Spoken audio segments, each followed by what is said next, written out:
Sur le chemin du retour d'un voyage en famille, mon mari a dit « Je connais un raccourci » et a choisi une route déserte. Comme prévu, la voiture est tombée en panne et nous avons dû rester dans un motel miteux. En payant à la réception, une femme de ménage m'a discrètement glissé un mot. En l'ouvrant dans notre chambre, je suis resté sans voix. Alors que j'essayais de m'échapper avec mon fils de 3 ans. Avant de commencer l'histoire, n'oubliez pas de laisser un like et de vous abonner à la chaîne pour voir plus d'histoires comme celle-ci. La douce lumière matinale filtrait à travers les fenêtres de la bibliothèque, et l'odeur réconfortante des vieux livres emplissait l'air tandis que Kate Miller rangeait soigneusement de nouveaux livres pour enfants sur les étagères. Ces moments de quiétude, entourés de livres, étaient les plus précieux pour elle. Elle avait choisi de devenir bibliothécaire car elle trouvait une joie profonde à être témoin des instants où les gens rencontraient le savoir. Avec sa nature douce, elle était aimée de tous ceux qui fréquentaient la bibliothèque. Et lors de l'heure du conte, de nombreux parents et enfants venaient écouter sa voix bienveillante. À 15 heures, le visage de Kate s'illumina d'un sourire naturel lorsqu'elle aperçut son mari, David, qui venait la chercher comme à son habitude. Le caractère sincère de David lui valait la confiance de ses collègues et des gens de leur communauté. Grand, le visage hâlé par le soleil et marqué de fines rides de rire, il était un mari et un père idéal qui mettait toujours sa famille au premier plan. « Bon travail aujourd'hui, Kate » dit David en déposant un léger baiser sur la joue de sa femme et en lui prenant la main. « Je me demande ce que Lucas a bien pu faire chez maman aujourd'hui. » Le couple se rendit en voiture chez la mère de David. Leur fils de 3 ans, Lucas, jouait au ballon dans le jardin avec sa grand-mère. C'était un petit garçon actif et amical qui accourut avec enthousiasme en voyant son père. « Papa! Papa! Aujourd'hui, j'ai fait des biscuits avec mamie. » Lucas s'agrippa aux jambes de David de ses petites mains, rapportant fièrement ses exploits. David souleva son fils et le projeta haut dans les airs, le faisant éclater de rire. « Oh, alors Lucas a fait des biscuits. Tu en partageras avec papa ? » « Oui, il y en a pour maman aussi. » Lucas adorait son père et voulait toujours l'imiter. David était fou de son fils, peu importe sa fatigue après le travail, il prenait toujours le temps de jouer avec Lucas en rentrant à la maison. 6 ans plus tôt, Kate et David s'étaient rencontrés par l'intermédiaire d'amis communs. Kate avait été séduite par la nature sincère et familiale de David et n'avait pas hésité à l'épouser. Les premières années de leur mariage furent remplies de bonheur, et après la naissance de Lucas, leur vie chaleureuse de famille de 3 personnes se poursuivit paisiblement.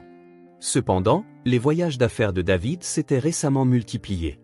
En raison du boom du secteur de la construction, son entreprise avait commencé à accepter de nombreux grands projets dans des régions éloignées, et David était souvent absent de la maison 3 à 4 jours par semaine. Bien que Kate se sentît un peu seule, elle comprenait la passion de son mari pour son travail et son sens des responsabilités, et elle faisait de son mieux pour le soutenir. « Je suis désolée, Kate. J'ai un autre voyage d'affaires la semaine prochaine. » 2 nuits, 3 jours, s'excusa David auprès de sa femme après le dîner, une fois Lucas couché. Mais une fois ce grand projet terminé, je pense que les choses se calmeront un peu. Ce n'est pas grave, David. C'est ton travail. Lucas et moi t'attendrons. Kate sourit, posant la main sur l'épaule de son mari. David rapportait toujours des cadeaux pour sa famille à son retour. Pour Kate, de magnifiques bouquets de fleurs ou sa tisane préférée. Pour Lucas, de nouveaux jouets ou des livres d'images. Et surtout, il chérissait le temps limité passé avec sa famille, s'efforçant de créer des moments familiaux significatifs en allant au parc le week-end ou en regardant des films ensemble. Un soir, David prit la parole avec une expression inhabituellement tendue. « Kate, je me sens coupable d'être si occupé ces derniers temps et de ne pas passer assez de temps avec toi non plus. Alors, que dirais-tu d'un voyage en famille pour la première fois depuis longtemps ?» Les yeux de Kate s'illuminèrent. « Vraiment ? Mais ton travail ? Ça ira. Je peux me libérer le week-end prochain. Je veux vous emmener dans un endroit spécial.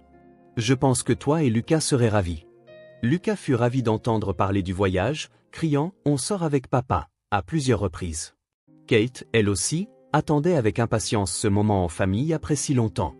La veille du départ, David expliqua les plans de voyage en détail. Un magnifique complexe hôtelier au bord d'un lac, des attractions qui plairaient aux enfants, de délicieux restaurants. Tout était parfaitement planifié. « Je veux que ce soit le voyage parfait. Je veux créer des souvenirs inoubliables pour vous deux, » dit David avec une expression sérieuse. Le matin du départ, David semblait étrangement nerveux. Lorsque Kate lui demanda « Est-ce que ça va ?», il répondit « Oui, je veux juste que tout se passe bien. » Kate fut profondément touchée par la prévenance de son mari. Elle aimait vraiment cet homme qui mettait toujours sa famille en premier, même lorsqu'il était occupé. Le week-end, avant que le réveil de 7 heures ne sonne, Lucas était déjà éveillé. « Maman, papa, c'est le jour du voyage, n'est-ce pas ?» parvint une petite voix de la chambre, et Kate sourit en se levant. David était déjà habillé et prêt, et malgré l'heure matinale, son expression était radieuse. « Préparons-nous à partir », dit David en chargeant les bagages dans la voiture. Leur SUV était soigneusement rempli de jouets pour Lucas, de vêtements de rechange et de matériel de pique-nique pour ce voyage spécial. Kate prépara une glacière avec les sandwichs et les boissons préférées de la famille pour le long trajet. À 8 heures, ils quittèrent la maison tous les trois. La conduite de David était plus prudente que d'habitude et il agrippait le volant en disant « Je veux que cette journée soit parfaite ». Lucas, assis sur son siège enfant à l'arrière, regardait avec enthousiasme le paysage par la fenêtre et se mit à chanter avec un grand entrain les chansons qu'il connaissait, de A. Vous direz-je, maman, ah, aussi tu as de la joie au cœur. Lucas avait un répertoire étendu, et David et Kate chantaient avec lui.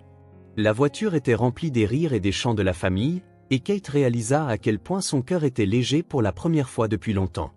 Au milieu de leur journée chargée récente, elle se rappelait combien ces simples moments en famille étaient précieux. « Aujourd'hui va être une journée spéciale », dit David en regardant Lucas dans le rétroviseur. « Papa a un endroit qu'il veut vous montrer à tous les deux. » Leur première destination était un magnifique parc au bord d'un lac, près de la frontière de l'État. La brise d'octobre était fraîche, et la lumière dorée du soleil d'automne dansait sur la surface du lac. Lucas fut ravi d'apercevoir des canards flottant sur le lac et joua avec David à faire des ricochets avec de petites pierres sur l'eau. Kate observait l'interaction touchante entre son mari et son fils tout en prenant des photos avec son téléphone. « Gardons cette photo précieusement dans notre album », dit Kate en montrant la photo qu'elle venait de prendre. Elle capturait David portant Lucas sur ses épaules avec le magnifique lac en arrière-plan, montrant le bonheur de la famille. Pour le déjeuner, ils mangèrent dans un restaurant au bord du lac que David avait recherché à l'avance. L'endroit était célèbre pour ses plats de poisson frais local. Et tandis que Lucas commandait un hamburger pour enfants, le couple choisit le plat de truite, la spécialité de la maison. De la terrasse du restaurant, ils pouvaient voir tout le lac. C'était vraiment magnifique, comme un tableau. « David, tu as trouvé un endroit merveilleux », dit Kate en tenant la main de son mari. Lucas a l'air si heureux aussi. « Je suis vraiment content que vous appréciez tous les deux. » La réponse de David semblait contenir une émotion plus profonde que d'habitude. Les moments passés en famille comme celui-ci sont vraiment précieux. Après le repas, la famille visita un petit parc d'attractions à proximité. C'était une petite installation avec principalement des manèges pour enfants, mais pour Lucas, c'était comme un rêve devenu réalité. Sur le manège, Kate et David surveillaient Lucas de chaque côté. Et sur la petite grande roue, les trois membres de la famille profitèrent de la vue ensemble. « Papa, je veux refaire un tour. » Lucas sautillait d'excitation. David souleva doucement son fils et promit « Nous reviendrons la prochaine fois. » Entendre cette promesse réchauffa le cœur de Kate, qui réalisa une fois de plus à quel point son mari chérissait le temps passé en famille. Vers 16 heures, la famille était prête à rentrer. Lucas s'endormit paisiblement dans la voiture et Kate s'adossa à son siège, enveloppée d'une agréable fatigue. C'était vraiment une journée merveilleuse. Elle exprima sa gratitude à son mari. Cependant, après avoir conduit environ 10 minutes, David tourna soudainement le volant dans une autre direction. « David, cette route ne me dit rien », demanda Kate avec une certaine anxiété. « Je connais un raccourci », répondit David d'une voix confiante. « Si nous prenons cette route, nous pouvons rentrer 1 heure plus tôt. Lucas est fatigué et tu voudrais le ramener vite à la maison, non ? » En effet. En pensant à Lucas endormi, pouvoir rentrer plus tôt serait une bonne chose. Kate s'inquiéta. « Mais es-tu sûr de cette route inconnue ? » Mais David la rassura. « Ne t'inquiète pas, je connais bien le coin. » La voiture s'engagea progressivement sur une route de montagne déserte. Une forêt dense s'étendait des deux côtés, et il ne croisait presque aucun véhicule. Le crépuscule commença à couvrir la forêt et Kate se sentit quelque peu mal à l'aise. Le GPS perdit également le signal et elle demanda à nouveau « Sommes-nous vraiment sur la bonne route ?» « Ça va, encore un petit peu », répondit David avec la même confiance qu'auparavant, mais Kate ne manqua pas de remarquer la légère tension dans sa prise sur le volant. Cependant, faisant confiance à son mari, elle ne dit plus rien. Alors qu'il commençait à faire complètement nuit, le moteur de la voiture se mit soudain à faire des bruits étranges. Au début, c'était un petit son, mais il devint progressivement plus fort, et finalement la voiture entière se mit à vibrer. C'est étrange, marmonna David en fronçant les sourcils. Puis, au milieu de la route de montagne, la voiture s'arrêta complètement. De la vapeur blanche s'échappait du moteur et des voyants d'avertissement clignotaient. David ouvrit précipitamment le capot, mais il était difficile d'identifier la cause dans l'obscurité. Elle fonctionnait parfaitement ce matin. Pourquoi cela arrive-t-il maintenant ? David regarda sous la voiture avec une expression confuse. Il vérifia son téléphone portable, mais il n'y avait aucun signal dans cette région montagneuse. Lucas se réveilla également lorsque la voiture s'arrêta et demanda avec anxiété « Que s'est-il passé ? Papa, on ne peut pas rentrer ?» Kate serra son fils dans ses bras et le réconforta. « Ça va. Papa va réparer ça. » Mais elle-même était extrêmement inquiète. « Passons la nuit dans un motel voisin, » dit David, résigné, après avoir essayé de réparer la voiture pendant environ 30 minutes. « Demain matin, nous pourrons appeler un dépanneur. Pour l'instant, il vaut mieux se reposer dans un endroit sûr. » Heureusement, il pouvait voir une vieille enseigne de motel un peu plus loin. David porta les bagages tandis que Kate portait Lucas vers le motel. En regardant en arrière, il pouvait voir leur voiture en panne, seule dans l'obscurité. La vieille enseigne au néon, Pineview Motel, clignotait de manière instable dans l'obscurité de la nuit. Le bâtiment, apparemment construit dans les années 1960, avait une peinture blanche sale qui s'écaillait, et il n'y avait aucune autre lumière visible dans les environs. Kate, tenant Lucas, âgé de 3 ans, ne pouvait cacher son anxiété à l'idée de passer la nuit dans cet endroit isolé. « Est-ce que ça va vraiment aller dans un endroit comme celui-ci » demanda Kate à David à voix basse. Seuls quelques vieux camions étaient garés sur le parking du motel, et il n'y avait pratiquement aucun signe de présence humaine. Tout ce qu'il pouvait entendre au loin était le bruit des arbres se balançant dans le vent et les cris d'animaux nocturnes résonnant de quelque part. « Il faudra s'en contenter pour une nuit, » répondit David d'un ton quelque peu irrité. « Nous n'avons pas d'autre choix. De plus, ça a l'air vieux, mais je suis sûr qu'il garde l'intérieur propre. » À la réception se tenait un homme mince qui semblait avoir la soixantaine.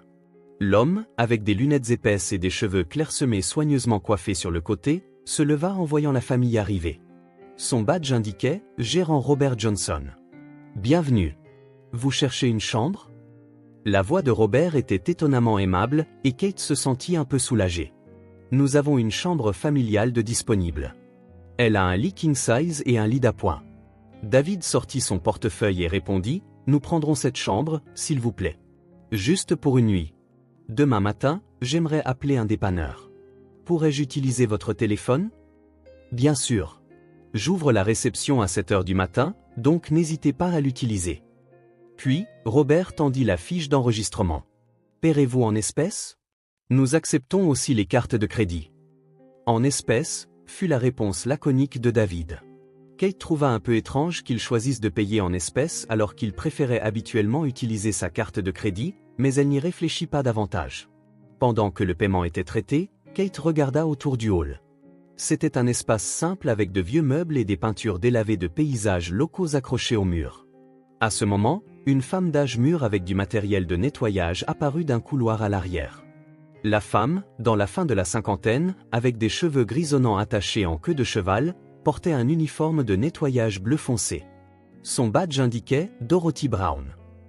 Dorothy regarda Kate un instant, et son expression semblait vouloir dire quelque chose. Kate lui sourit, mais l'expression de Dorothy était complexe, comme si elle s'inquiétait de quelque chose.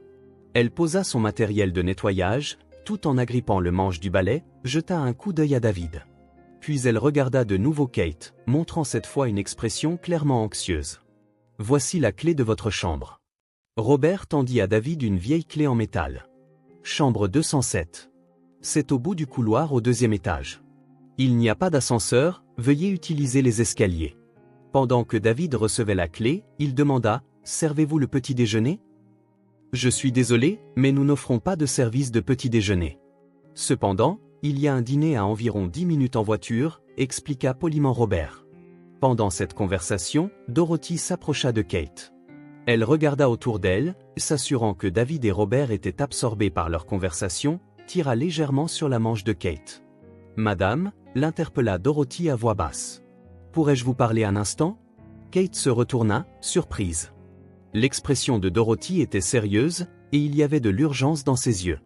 Elle glissa rapidement un petit morceau de papier plié dans la main de Kate avec sa main gauche. « Lisez ceci dans votre chambre, » murmura Dorothy. « C'est très important.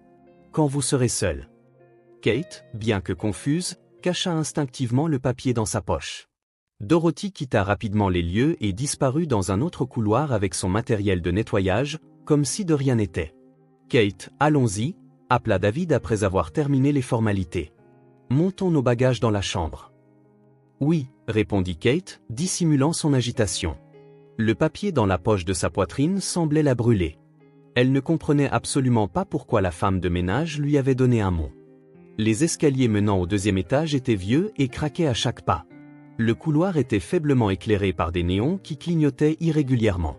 La chambre 207 se trouvait tout au bout du couloir et il pouvait entendre faiblement des bruits de télévision provenant de la chambre voisine. Quand ils entrèrent dans la chambre, elle était plus propre que prévu. Bien que les meubles fussent vieux, les draps avaient été lavés et le sol était bien entretenu. Lucas était fatigué mais un peu excité par ce nouvel environnement. « Maman, cette chambre est grande, » dit Lucas en se promenant. « Mais je préfère notre maison. »« Oui, nous pourrons rentrer demain, » dit Kate en serrant son fils dans ses bras. Cependant, elle ne pouvait s'empêcher de penser aux mots dans sa poche. David dit en posant les bagages, « Prenons une douche et reposons-nous. » La journée a été longue. Il se dirigea vers la salle de bain et dit, « Je prends la douche en premier, en fermant la porte. » Quand le bruit de l'eau commença, Kate se dit que c'était sa chance. Elle s'assura que Lucas regardait un livre d'images sur le canapé et dit, « Maman va aux toilettes un instant. » Entrant dans la petite cabine des toilettes, les mains tremblantes, elle sortit le mot de sa poche. Sur du vieux papier à lettres, des mots avaient été écrits à la hâte avec un stylo bleu. Kate retint son souffle et lut. « Chère cliente, votre mari vous ment. C'est ici qu'il rencontre sa maîtresse. Elle est dans la chambre d'accent grave côté ce soir. Vous et votre fils êtes en danger. Il a l'intention d'éliminer les obstacles. S'il vous plaît, fuyez immédiatement et appelez la police. Je sais que c'est difficile à croire, mais c'est la vérité. La même chose est arrivée il y a 2 ans. Soyez prudente, DB, le mot tomba des mains de Kate. C'était incroyable. Ce devait être une sorte d'erreur. Il était impossible que David essaie de la tuer, elle et leur fils. Mais pourquoi la femme de ménage aurait-elle eu besoin de raconter un tel mensonge? Elle n'aurait rien à y gagner. Ses mains tremblaient tellement qu'elle ne pouvait même pas ramasser le mot. Son esprit était vide et son cœur battait si violemment qu'elle pouvait l'entendre. L'eau de la douche s'arrêta et elle entendit la voix de David. « Kate, tu peux y aller. » Kate ramassa précipitamment le mot et le remit dans sa poche. Quand elle sortit des toilettes, Lucas était appuyé, somnolent, contre le canapé. Elle prit son fils dans ses bras et murmura « Rentrons à la maison. » Au moment où elle posa la main sur la poignée de la porte, elle entendit les pas de David dans le couloir. Kate se figea. Si le contenu du mot était vrai, le confronter ici et maintenant serait trop dangereux. Mais si c'était faux, elle aurait honte d'avoir douté de son mari bien-aimé. Les pas s'arrêtèrent devant la porte. Kate serra son fils dans ses bras et se prépara au pire. La porte s'ouvrit et David entra dans la pièce. Avec les cheveux mouillés et vêtu d'un t-shirt propre, il ressemblait au mari attentionné qu'il avait toujours été. Cependant, tout paraissait différent aux yeux de Kate. Le contenu choquant du mot ne quittait pas son esprit, et chaque mouvement anodin de son mari lui semblait menaçant. « Où est-ce que tu comptais aller ?» La voix de David était calme, mais elle avait une froideur que Kate n'avait jamais entendue auparavant. Ses yeux se posèrent sur Lucas dans les bras de Kate, puis se concentrèrent sur sa main posée sur la poignée de la porte. Kate tenta de réprimer les battements violents de son cœur en répondant. « Je pensais prendre un peu l'air. Lucas dormirait peut-être mieux s'il se promenait un peu au lieu de rester dans la chambre. » Kate, qui était mauvaise menteuse, avait la voix tremblante. David observa attentivement son expression et s'approcha lentement. Ce qui aurait été normalement l'approche d'un mari, aimant ne lui inspirait maintenant que de la terreur. « Te promener si tard dans un endroit aussi isolé. » David fronça les sourcils. « C'est dangereux, Kate. Surtout en te promenant avec Lucas. »« Tu as raison. Je n'ai pas bien réfléchi, » dit Kate en asseyant son fils sur le canapé. Lucas semblait sentir l'attention de sa mère et était plus silencieux que d'habitude. Mais je me sentais un peu à l'étroit. David continua de fixer le comportement de sa femme. « Tu agis bizarrement. Y a-t-il quelque chose qui te préoccupe? Je pensais que nous avions passé une journée merveilleuse aujourd'hui. » « Oui, c'était très agréable. » Kate essaya de forcer un sourire, mais cela ne fonctionna pas bien. Je suis juste un peu nerveuse d'être dans un endroit inconnu. Cependant, l'expression de David devint progressivement plus sévère. Il fit le tour de la pièce et ferma les rideaux de la fenêtre. Son mouvement semblait avoir pour intention de ne pas être vu de l'extérieur. « Kate, sais-tu quelque chose ?» La voix de David était basse et intimidante. « Tu parlais à cette femme de ménage en bas tout à l'heure, n'est-ce pas ?» Le sang de Kate se glaça. David avait observé la scène. Elle tenta désespérément de garder son calme. La femme de ménage ? Nous n'avons pas vraiment eu ce qu'on pourrait appeler une conversation, juste des salutations. Ne me mens pas. La voix de David devint tranchante. J'ai vu cette femme te donner quelque chose. Qu'est-ce que c'était ? Acculée, Kate réalisa qu'elle ne pouvait plus le cacher. Les mains tremblantes, elle sortit le mot de sa poche. David le lui arracha rapidement et en lut le contenu. Après avoir fini, il laissa échapper un rire sec. Dorothy qui se mêle encore de tout. David avait l'air résigné. Puisque c'est découvert, parlons-en. Kate tremblait de peur. L'instinct maternel de protéger Lucas envahit tout son corps. David, de quoi s'agit-il ? En fait, Kate. David s'assit sur une chaise et commença à parler sur le ton d'une conversation quotidienne. J'ai une autre famille. Une vraie famille. Le monde de Kate s'effondra. Que veux-tu dire, une vraie famille ? Il y a une femme nommée Jennifer Hart. Nous avons une fille d'1 an, Emily. Les yeux de David avaient une lueur que Kate n'avait jamais vue auparavant. Elle est mon âme sœur. Et Emily est ma vraie fille. Mais et Lucas, murmura Kate en regardant son fils. C'est ton fils. Oui, mais c'est ça le problème, dit froidement David. Je veux commencer une nouvelle vie. Je veux vivre comme une vraie famille avec Jennifer et Emily. Pour cela, je dois faire table rase du passé. Kate mit du temps à comprendre. Faire table rase du passé ? Tu ne veux pas dire que ? Toi et Lucas êtes des obstacles à ma nouvelle vie, dit David de manière pragmatique. Si nous divorcions, la pension alimentaire et les allocations familiales ruineraient ma vie. Mais si un malheureux accident vous arrivait à tous les deux ? Arrête. Kate. Lucas se mit à pleurer de peur. Qu'est-ce que tu racontes ? Nous sommes ta famille. Ma famille ? David rit. Mon mariage avec toi était une erreur. Quand j'ai rencontré Jennifer, j'ai appris ce qu'était le véritable amour pour la première fois. Je n'ai jamais eu d'amour pour toi depuis le début. C'était juste une relation commode. À ce moment, une voix de femme se fit entendre de la pièce voisine. À travers le mur, quelqu'un appelait le nom de David. Kate fut atterrée. Le mot était vrai. Jennifer était vraiment dans la chambre d'accent grave côté. Jenny, attends encore un peu, cria David en direction du mur. J'en aurai bientôt fini. Kate comprit la situation désespérée. Tout cela était planifié. Le voyage en famille, la panne de voiture, ce motel, tout était un plan élaboré pour la tuer, elle et Lucas. S'il te plaît, David, supplia Kate en larmes. Lucas est un enfant innocent. Ça ne me dérange pas de disparaître, mais s'il te plaît, épargne notre fils. Ça ne marchera pas, répondit cruellement David. Je ne peux pas laisser de témoin. De plus, Lucas porte mon sang. Je ne peux pas le laisser à moitié en vie. Kate cherchait désespérément des moyens de protéger son fils tout en se sentant sans espoir. À ce moment, de multiples bruits de pas se firent entendre à l'extérieur de la pièce. Des bruits de bottes lourdes et des grésillements de radio. Police, levez les mains. La porte s'ouvrit de force et plusieurs policiers en uniforme firent irruption dans la pièce, armes au poing. À leur tête se trouvait Dorothy, la femme de ménage. Elle avait fait venir la police. Dorothy. David était sous le choc. Pourquoi ? La même chose est arrivée il y a 2 ans, dit Dorothy d'une voix remplie de colère. Une jeune mère et son petit enfant étaient sur le point d'être tués par un homme comme vous. Mais cette fois-là, nous ne sommes pas arrivés à temps. J'étais déterminé à empêcher que cela ne se reproduise. Les policiers menottèrent David. Il tenta de résister mais fut maîtrisé par plusieurs agents. Je n'ai rien fait. Pas encore. Vous êtes en état d'arrestation pour complot en vue de commettre un meurtre, planification de meurtre et bigamie, lut l'officier. Vous avez le droit de garder le silence. De la pièce voisine, on pouvait entendre les pleurs de Jennifer. Elle était apparemment arrêtée simultanément. Dorothy s'approcha de Kate et Lucas et les serra doucement dans ses bras. C'est fini maintenant. Vous êtes en sécurité. Kate tremblait de tout son corps, de soulagement et de peur. Si Dorothy ne l'avait pas prévenue, à l'heure qu'il était, elle et son fils seraient. Rien que d'y penser, c'était terrifiant. Merci, dit Kate d'une voix larmoyante. Si vous ne nous aviez pas aidés? Je n'ai fait que ce qui était naturel, sourit Dorothy. Protéger les mères et les enfants est quelque chose que tout être humain devrait faire. Les policiers commencèrent à interroger Kate.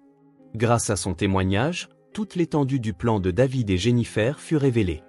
Ils visaient l'argent de l'assurance et les biens, tentant de commettre le crime parfait.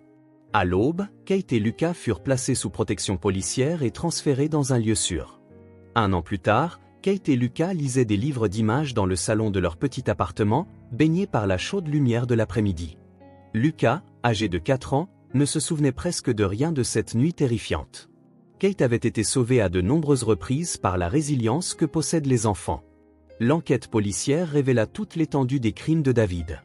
Il était secrètement marié à Jennifer Hart depuis 2 ans et vivait avec leur fille d'1 an, Emily, au Nevada.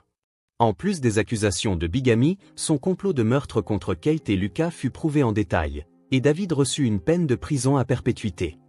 Jennifer fut également condamnée à 15 ans de prison pour complicité. « Avait-il vraiment l'intention de nous tuer ?» demanda Kate au procureur pendant le procès. « Sans aucun doute, » répondit solennellement le procureur, pour obtenir l'argent de l'assurance et les biens et vivre librement avec sa nouvelle famille. Sans Dorothy, Kate n'aurait pas survécu. Kate entama les procédures de divorce et rompit tous les liens juridiques avec David. Au début, elle se sentit anxieuse à l'idée d'élever seule son fils, mais elle se rétablit progressivement avec le soutien de son entourage. Lorsque Kate retourna travailler à la bibliothèque, ses collègues l'accueillirent chaleureusement. « N'essaie pas de tout faire toute seule. Nous sommes là pour toi », lui dit Margaret, une bibliothécaire chevronnée. Les gens de la communauté prirent également soin de Kate et Lucas, leur tendant la main de diverses manières. Les parents de Kate et la famille de son frère venaient à l'appartement chaque week-end pour passer du temps avec Lucas. « La famille, ce ne sont pas seulement les liens du sang », disait la mère de Kate. « Les gens qui se soucient les uns des autres et se soutiennent sont la vraie famille. » Lucas approfondit ses relations avec ses grands-parents, son oncle et sa tante, grandissant entouré de tant d'amour qu'il ne semblait pas ressentir l'absence de son père. « Maman, j'ai beaucoup de famille », disait Lucas joyeusement. Bien que jeune, il semblait comprendre le véritable amour familial qui transcende les liens du sang. Ce dont Kate était le plus reconnaissante, c'était sa relation continue avec Dorothy Brown. Depuis cette nuit-là, les deux femmes échangeaient régulièrement des lettres et étaient liées par un lien profond. Quand Kate la qualifiait de sauveuse, Dorothy répondait humblement « Aider les gens en difficulté est tout à fait naturel. »« Pourquoi m'avez-vous aidé cette nuit-là » demanda Kate à Dorothy au téléphone un jour. Il y a 2 ans, une jeune mère et son bébé ont été tués dans le même motel, la voix de Dorothy était lourde. « Cette fois-là, je ne suis pas arrivée à temps. Mais avec vous, je voulais absolument vous protéger, en tant que femme, en tant que mère. » Grâce à ces conversations avec Dorothy, Kate réalisa le pouvoir de la bonté humaine. Même sans lien de sang, le désir d'aider les personnes en difficulté crée de véritables liens. Kate elle-même avait changé.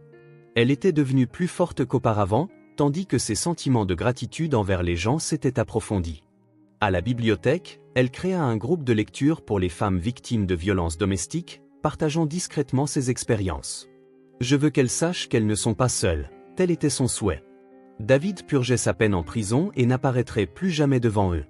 Kate ressentait plus de soulagement à connaître la vérité que de haine envers lui.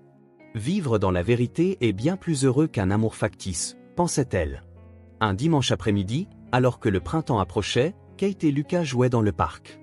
Lucas courait joyeusement avec de nouveaux amis et Kate l'observait depuis un banc. « Maman, mamie et papy viennent le week-end prochain, n'est-ce pas ?» Lucas accourut pour le lui dire. « C'est exact. Faisons un pique-nique avec tout le monde. » Kate serra son fils dans ses bras.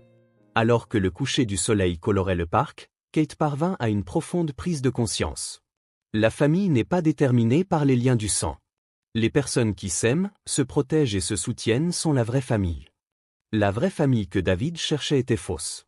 Mais l'amour qui les entourait maintenant était un véritable amour familial.